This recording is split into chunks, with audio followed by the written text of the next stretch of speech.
रामचरित के अरण्य कांड की कथा, जिसमें सूर्पणखा रावण को भड़काती है। श्री राम के कहने पर सीता जी का अग्नि में प्रवेश होता है। शंकर जी कहते हैं, हे पार्वती, खरदूषण के वध के बाद सूर्पणखा ने जाकर रावण को भड़काया। वह क्रोध करके रावण से बोली, तूने देश और खजाने की सुध भुला दी है, शराब पी लेता है और रात दिन पड़ा सोता रहता है। तुझे खबर नहीं है कि शत्रु तेरे सिर पर खड़ा है। शत्रु, रोग, अग्नि, पाप, स्वामी और सर्प को कभी छोटा नहीं समझना चाहिए। ऐसा कहकर सूर्पणखा विलाप करके रोने लगी। रावण की सभा के बीच वह व्याकुल होकर पड़ी हुई रो रो कर कह रही है, अरे रावण, तेरे जीते जी क्या मेरी ऐसी दशा होनी चाहिए। सूर्पणखा की बात सुनते ही सभी सभासद अकुला उठे। उन्होंने सूर्पणखा की बाह पकड़कर उठाया। तब लंकापति रावण ने कहा, अपनी बात तो बता, किसने तेरे नाक कान काट लिए। तब सूर्पणखा बोली, अयोध्या के राजा दशरथ के पुत्र जो पुरुषों में सिंह के समान हैं, वे वन में शिकार खेलने आए हैं। मुझे उनकी कन्नी ऐसी ही समझ पड़ी। वे पृथ्वी को राक्षसों से रहित कर देंगे। उनकी भुजाओं का बल पाकर दशमुख मुनि लोग वन में निर्भय होकर विचरने लगे हैं। वे देखने में तो बालक हैं, पर हैं काल के समान। वे परम धीर, श्रेष्ठ धनुर्धर और अनेकों गुणों से युक्त हैं। दोनों भाइयों का बल और प्रताप अतुलनीय है।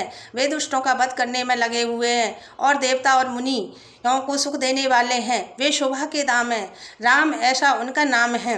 विधाता ने उनकी स्त्री को ऐसी रूप की राशि बनाया है जिस पर 100 करोड़ कामदेव की स्त्री भी नौछावर हैं। उन्हीं के छोटे भाई ने मेरे नाक कान काट डाले। मैं तेरी बहन हूँ, यह सुनकर वह मेरी हंसी उड़ाने लगे। मेरी पुकार सुनकर खर और दूषण मेरी सहायता के लिए आए, पर उन्होंने क्षण भर में उनकी सेना को मार डाला। खरदूषण और तिरस्रा का वध सुनकर रावण के सारे अंग जल उठे। रावण ने सूर्पणखा को समझाकर बहुत प्रकार से अपने बल का बखान किया, किंतु मन में चिंतावश होकर वह अपने महल में गया। उसे रात भर नींद नहीं आई। वह रावण मन ही मन विचार करने लगा, देवता, मनुष्य, असुर, नाग और पक्षियों में ऐसा कोई नहीं है जो मेरे सेवकों का भी पार पा सके। खरदूषण तो मेरे ही समान बलवान थे, उन्हें भगवान के सिवा और कौन मार सकता है। देवताओं को आनंद देने वाले और पृथ्वी का भार हरने वाले भगवान ने यदि अवतार लिया है तो मैं जाकर उनसे हठपूर्वक बैर करूँगा और प्रभु के बाण से प्राण छोड़कर भवसागर से तर जाऊँगा।